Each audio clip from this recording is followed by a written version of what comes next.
करीब 5000 साल पहले समुद्र के बीच बसी थी एक भव्य नगरी, जहां बड़े बड़े 9 लाख से भी ज्यादा महल थे, जिसमें हीरे और सोने के साथ ही 7 और भी कई अमूल्य रत्नों से कारीगरी की गई थी। यह शहर इतनी ज्यादा वेल प्लान थी कि आज के बड़े बड़े शहर इसके सामने फेल हैं। लेकिन फिर एक दिन अचानक यह भव्य शहर देखते ही देखते समुद्र में समा गया। अब समय में आगे आते हैं। यह बात है 1983 की। गुजरात के ओखा तट के पास अरब सागर की लहरें एक अजीब सी बेचैनी के साथ किनारे से टकरा रही थी। भारतीय पुरातत्वविदों की एक टीम गोताखोरी के उपकरणों से लैस समुद्र की सतह पर खड़ी थी। किसी को नहीं पता था कि कुछ ही क्षणों बाद वे एक ऐसा दृश्य देखने वाले हैं जो इतिहास की धारणाओं को हिला देगा। जैसे ही उन्होंने समुद्र की नीली गहराइयों में छलांग लगाई, नीचे उतरते ही रेत, चट्टानों और पत्थरों के बीच उन्हें कुछ अननेचुरल दिखाई दिया, कुछ ऐसा जो किसी समय की गवाही देता था। उनका शरीर थम गया, सांसें रुक गईं और आंखों के सामने जो दृश्य था उसने इस सवाल को जन्म दिया, क्या ये वही नगरी है जिसका जिक्र हजारों साल पुरानी किताबों में हुआ है? क्या सचमुच समुद्र की गहराइयों में एक पूरा शहर दफन है? उनके सामने जो दृश्य था उसे देखकर वे दंग रह गए। बड़ी बड़ी चट्टानें, ऊंची ऊंची दीवारें जिनमें भव्य कारीगरी की गई थी, मानो पानी के अंदर पूरा शहर बसा हो। यह कुछ और नहीं बल्कि यह थी श्री कृष्ण की डूबी हुई नगरी द्वारका। दोस्तों, बहुत पहले से ही महाभारत और रामायण जैसे दिव्य ग्रंथों को मिथ यानी कि किस्से और कहानियों की तरह बताया जाता है, और उन्हीं एक किस्से कहानियों में लिखी थी इस भव्य नगरी द्वारका के बारे में, और इसे भी बहुत समय से काल्पनिक कहानी की तरह ही बताया गया। लेकिन जब 1983 में डॉक्टर SR राव और उनकी टीम ने इस नगरी को खोज निकाला तो इसने उन लोगों को सोचने पर मजबूर कर दिया जो इसे सिर्फ मिथ मानते थे। डॉक्टर SR राव ने डिटेल्ड आर्कियोलॉजिकल सर्वे और रिसर्च के बाद यह कंफर्म किया कि यह वही द्वारका नगरी है जिसका वर्णन महाभारत और हरिवंश पुराण में मिलता है। तो आखिर ऐसा क्या हुआ कि द्वारका जैसी समृद्ध शहर एक ही झटके में पानी के अंदर समा गई, और रिसर्च के दौरान डॉक्टर राव और अन्य आर्कियोलॉजिस्ट को ऐसा क्या मिला जिसने उन्हें चौंका के रख दिया? तो आज की इस डॉक्यूमेंट्री में हम जानेंगे उस द्वारका के निर्माण की कहानी जिसे समुद्र की लहरों को भी पीछे छोड़ देना पड़ा था, उस श्राप की सच्चाई जिसे सुनकर स्वर्ग तक कांप उठे थे, और उस ऐतिहासिक खोज की पूरी प्रक्रिया जिसने सदियों पुरानी पौराणिक कथाओं को जमीन या कहिए समुद्र पर लाकर रख दिया। हम जानेंगे कि कैसे डॉक्टर SR राव और उनकी टीम ने समुद्र की गहराइयों में उतरकर उस नगरी के अवशेष खोज निकाले जिसे लोग सिर्फ कहानी मानते थे। हम यह भी देखेंगे कि कैसे आधुनिक काल में वैज्ञानिकों ने समुद्री तल में हजारों साल पुरानी दीवारें, स्तंभ, लंगर और कलाकृतियां खोजी जिनकी तारीखें महाभारत युद्ध से मेल खाती हैं। तो चलिए इस रोमांचक सफर की शुरुआत करते हैं, जहां पुराण, पुरातत्व और विज्ञान मिलकर उस नगरी की कहानी सुनाएंगे जो हजारों साल पहले स्वर्णिम थी, फिर श्रापित हुई और अंत में लहरों में समा गई। लेकिन उससे पहले अगर आपको वीडियो अच्छी लग रही है तो इसे लाइक करके कमेंट में हरे कृष्णा जरूर लिखें।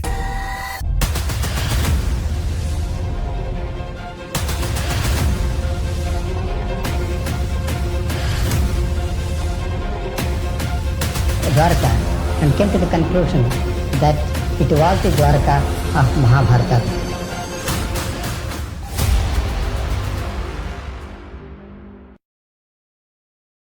बहुत समय पहले जब मथुरा में कंस का आतंक अपनी चरम पर था, तब श्री कृष्ण ने कंस का वध कर नगरवासियों को उसके अत्याचार से मुक्त किया, जिसके बाद श्री कृष्ण मथुरा में ही बस गए। लेकिन कंस की मृत्यु से क्रोधित होकर कंस के ससुर जरासंध ने मथुरा पर लगभग 17 बार हमले किए। हालांकि इन हमलों में जीत श्री कृष्ण की ही हुई, पर बार बार इन हमलों से परेशान होकर श्री कृष्ण ने मथुरा छोड़कर चले जाना ही उचित समझा, और इस निर्णय ने उन्हें प्रेरित किया एक असाधारण नगरी के निर्माण करने का, जो थी द्वारका। श्री कृष्ण समुद्र तट पर गए और समुद्र देव से प्रार्थना की, हे वरुण देव, मुझे मेरी प्रजा के लिए शांति और सुरक्षा चाहिए। मुझे अपनी गोद से एक टुकड़ा भूमि दो जहां मैं एक नई नगरी बसाऊं। वरुण देव मुस्कुराए और उन्होंने श्री कृष्ण को समुद्र के बीच 12 योजन यानी कि लगभग 153.6 किलोमीटर भूमि दान में दी, जिसके बाद गॉड ऑफ आर्किटेक्ट यानी कि भगवान विश्वकर्मा को इस नगरी के भव्य निर्माण का कार्य सौंपा गया। अंततः उन्होंने इस भव्य नगरी का निर्माण संपन्न किया। महलों की ऊंचाई जैसे आकाश को छू रही थी, दीवारें सोने की थीं, फर्श चांदी के। नगर के चारों ओर विशाल द्वार थे, इसीलिए इस नगरी का नाम पड़ा द्वारका यानी द्वारों का नगर।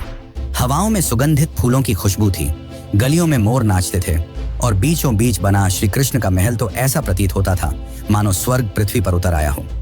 नगर की सड़कों को इस तरह से बनाया गया था कि वे सीधे बंदरगाह तक पहुंचती थीं। समुद्र से व्यापार के लिए विशेष गोदियां बनाई गईं, जहां जहाज आसानी से आ जा सकें।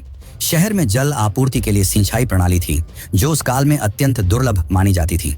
स्वच्छ जल के तालाब, हरे भरे बाग और सजे हुए बाजार इस नगरी को न केवल सुंदर बल्कि पूरी तरह आत्मनिर्भर बनाते थे।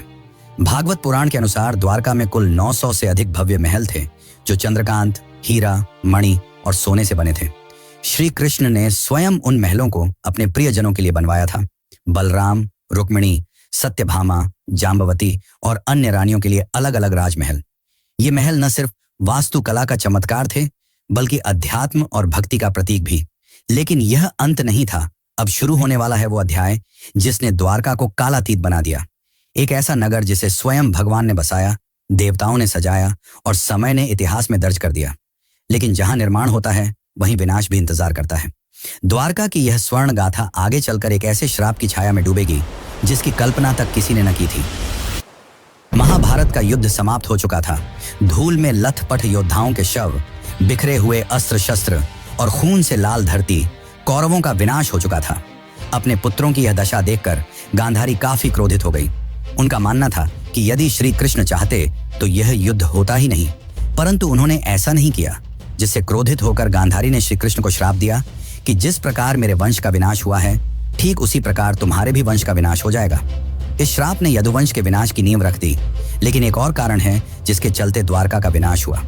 दरअसल एक समय की बात है, द्वारका के पास एक स्थल जिसका नाम पिंडारक था, वहां एक दिन प्रमुख ऋषिगण पधारे।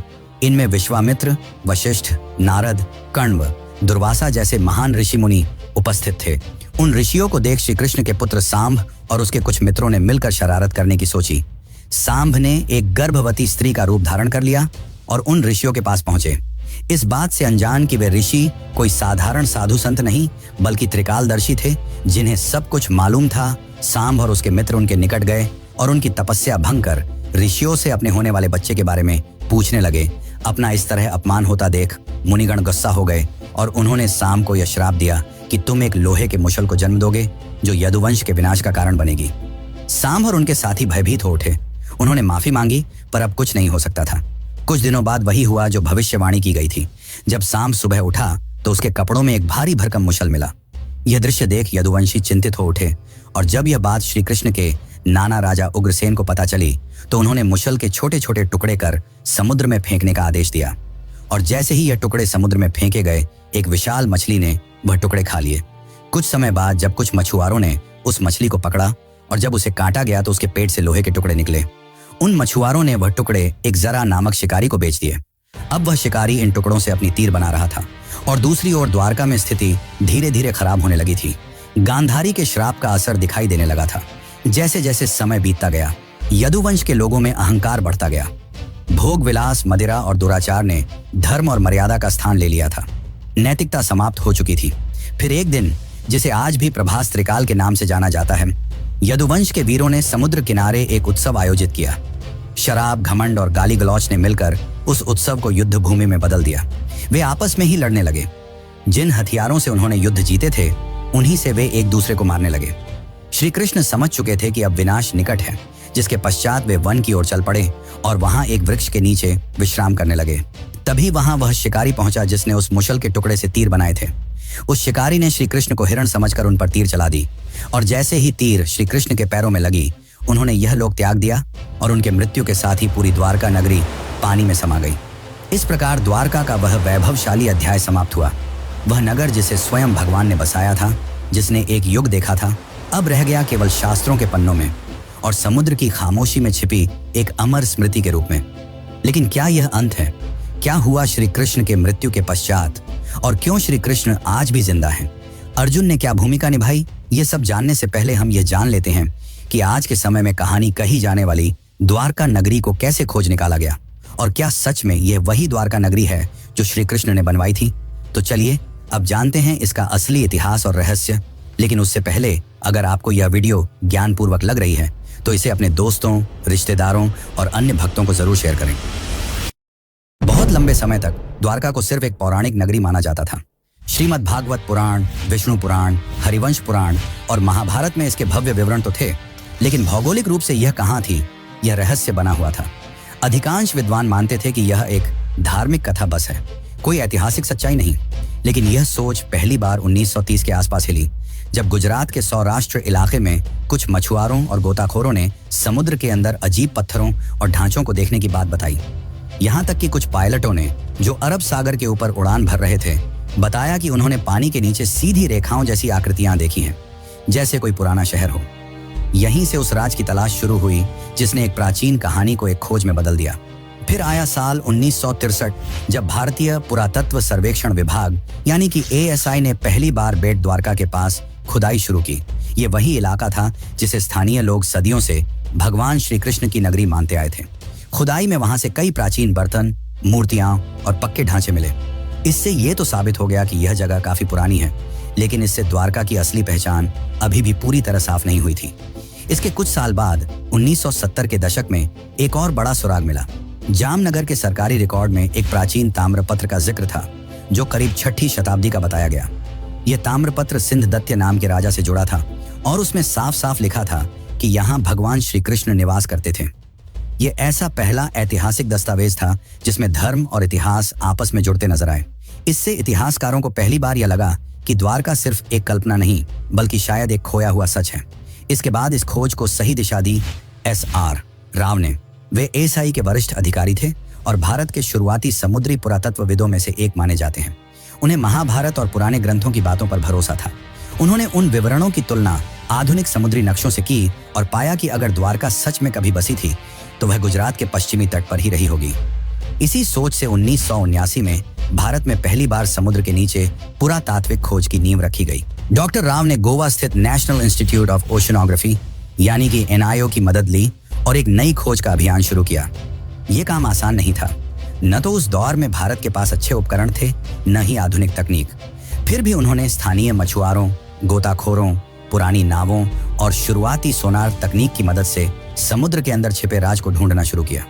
और इसी दौरान समुद्र की सतह के नीचे उन्हें कुछ ऐसे ढांचे दिखाई देने लगे जो किसी भी नजरिए से प्राकृतिक नहीं लगते थे।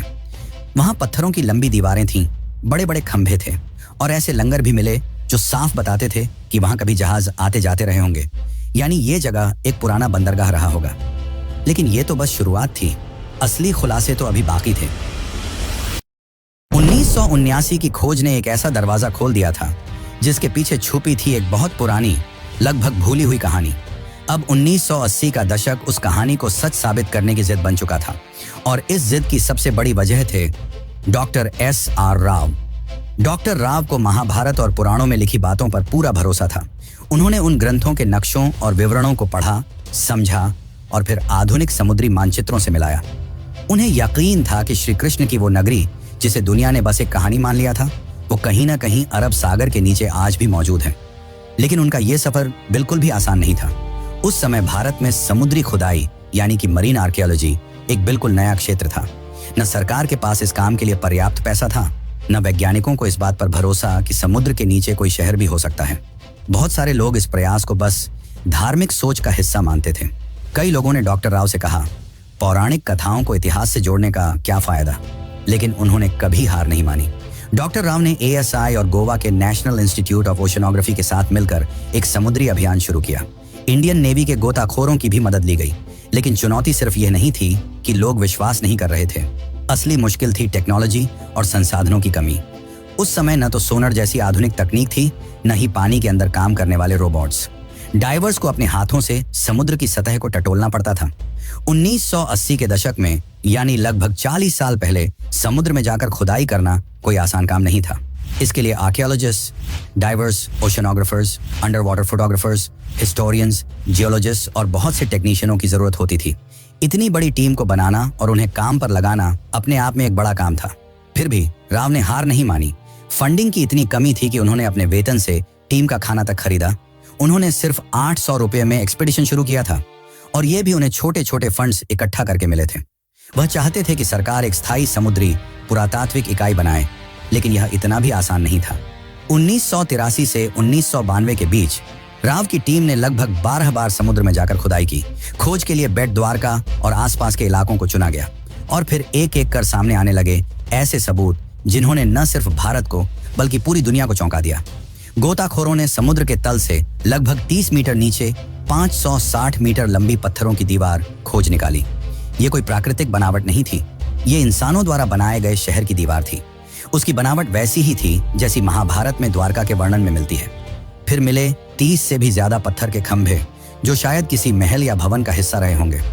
ऐसे लंगर यानी कि एंकर्स मिले जिनसे पता चलता था कि वहां से नौकाएं चला करती थीं। कुछ 3 छेद वाले एंकर भी मिले जो उस समय की एडवांस नेविगेशन को दिखाते थे।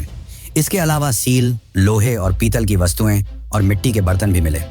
इनकी कार्बन डेटिंग और थर्मोलुमिनेसेंस डेटिंग से पता चला कि यह चीजें 1500 ईसा पूर्व से लेकर 3000 ईसा पूर्व के बीच की हैं। और तो और एक बर्तन तो 9000 साल पुराना निकला, जिसने वैज्ञानिकों को भी हैरान कर दिया। परंतु दुनिया भर के बहुत सारे इतिहासकारों ने इसे मानने से इनकार कर दिया। उन्हें यह एक माइथ रिवाइवल यानी सिर्फ धर्म को प्रचारित करने की कोशिश लगी। लेकिन डॉक्टर राव का जवाब साफ था, मैं ग्रंथों को धार्मिक किताबें नहीं, ऐतिहासिक दस्तावेज मानता हूं। जब रोम, एथेंस और बाबुल जैसे शहरों की खुदाई हो सकती है तो द्वारका की क्यों नहीं। साल 1990 आते आते टीम को 500 से ज्यादा आर्टिफैक्ट्स, एंशिएंट हार्बर वॉल्स और एक सुनियोजित शहर के संकेत मिल चुके थे। अब यह बात लगभग तय हो गई थी। द्वारका कोई कल्पना नहीं, वह एक असली, समृद्ध और व्यवस्थित सभ्यता थी जो समुद्र में समा गई। लेकिन अभी तो सिर्फ सतह खुली थी। असली राज तो समुद्र के और अंदर छुपा था। और वहीं से शुरू होता है अगला अध्याय। 1990 तक डॉक्टर SR राव और उनकी टीम ने साबित कर दिया था कि द्वारका सिर्फ एक पौराणिक कथा नहीं, बल्कि एक डूबी हुई सच्ची सभ्यता थी। लेकिन अब जरूरत थी और भी ठोस वैज्ञानिक सबूतों की, ताकि दुनिया भी मान ले कि भगवान श्री कृष्ण की द्वारका असली थी और वाकई समुद्र में समा गई थी। इन सबूतों से यह तो साबित हो गया था कि द्वारका सिर्फ किस्से कहानियों में नहीं, बल्कि सच में थी और काफी ज्यादा वेल प्लान थी। लेकिन उस समय फंडिंग की कमी की वजह से इसके रिसर्च को रोक दिया गया।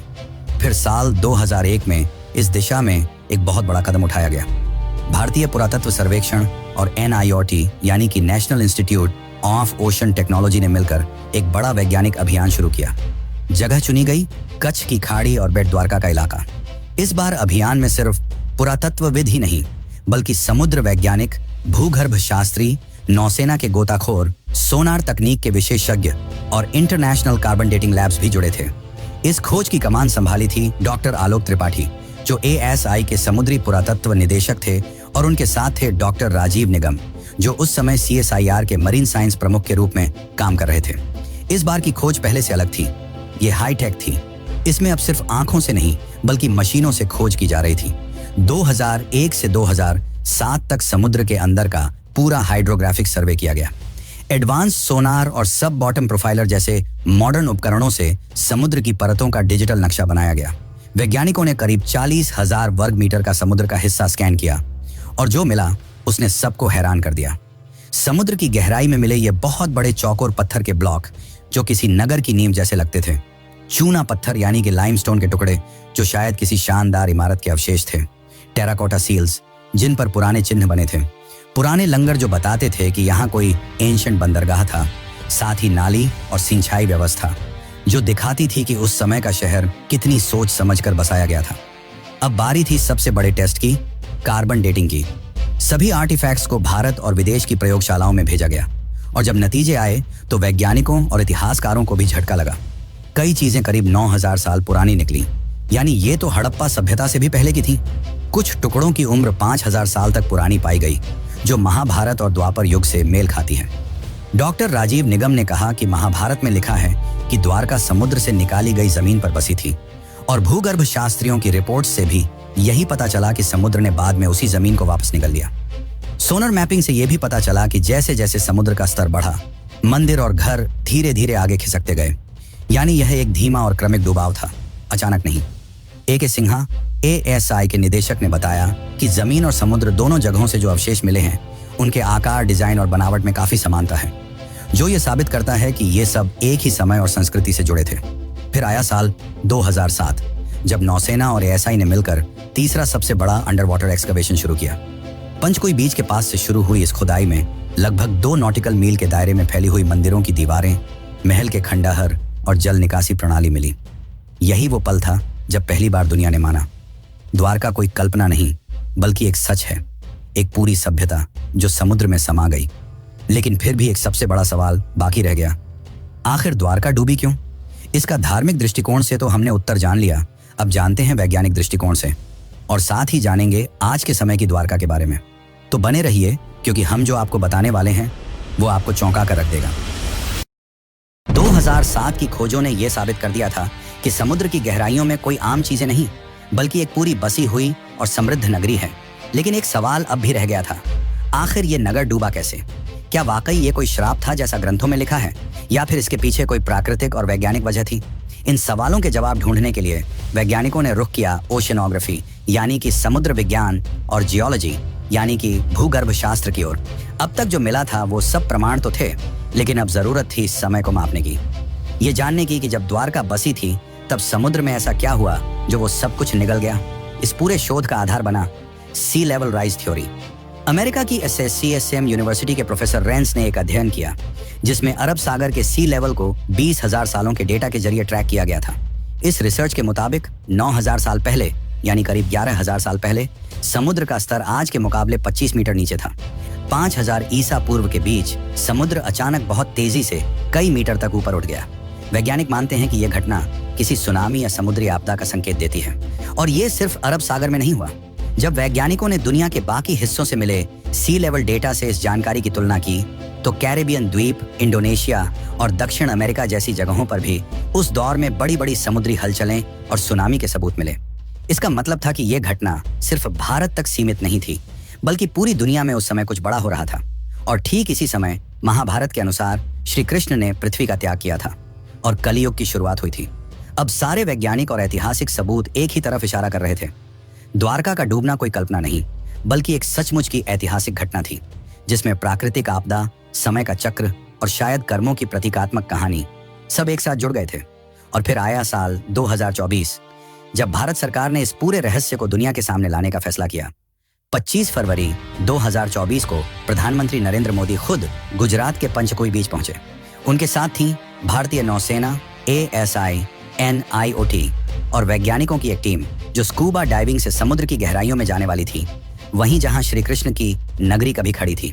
ये कोई आम डाइव नहीं थी, ये इतिहास से साक्षात्कार था। जैसे ही प्रधानमंत्री समुद्र में उतरे, वहां पत्थर के स्तंभ, लंगर, मंदिर की नींव और प्राचीन दीवारें दिखाई दी। मोदी जी ने खुद समुद्र की गोद में मोरपंख अर्पित किया, जो श्री कृष्ण की स्मृति और भारत की सनातन विरासत को फिर से जीवंत करने का प्रतीक था। इसके बाद उन्होंने द्वारिकाधीश मंदिर में जाकर श्री कृष्ण और रुक्मिणी माता के दर्शन किए। मंदिर की 52 गज की ध्वजा, जो हर दिन 5 बार बदली जाती है, आज फिर हवा में लहराई, मानो ये संकेत दे रही हो कि द्वारका की सच्चाई अब दुनिया के सामने है। आज की तारीख में द्वारका 2 भागों में बसी है, एक जो है जहां लाखों श्रद्धालु हर साल दर्शन के लिए आते हैं, और दूसरी जो समुद्र के नीचे है, जिसे आज पूरी दुनिया जानती है the lost city of Krishna के नाम से। इस 90 साल की खोज, संघर्ष और वैज्ञानिक यात्रा ने दुनिया को यह दिखा दिया कि श्रद्धा सिर्फ आस्था नहीं, वो इतिहास की नींव भी बन सकती है। द्वारका सिर्फ भारत की कहानी नहीं है, ये पूरी मानव सभ्यता की याददाश्त है, जो ये सिखाती है कि सत्य और संस्कृति को भुलाया नहीं जा सकता, चाहे वो कितनी भी गहराई में क्यों ना छुपा हो। और इसीलिए आज भी द्वारका जिंदा है, कभी मंदिर की घंटियों में, कभी समुद्र की लहरों में, और अब वैज्ञानिक रिपोर्टों में भी। तो चलिए मित्रों, अब चलते हैं अपने आखिरी अध्याय की ओर। शताब्दियां बीत गईं, युग बदले, राजवंश मिटे, सभ्यताएं उगती और गिरती रहीं, लेकिन समुद्र वो आज भी मौन है, शांत, गूढ़ और रहस्यमयी।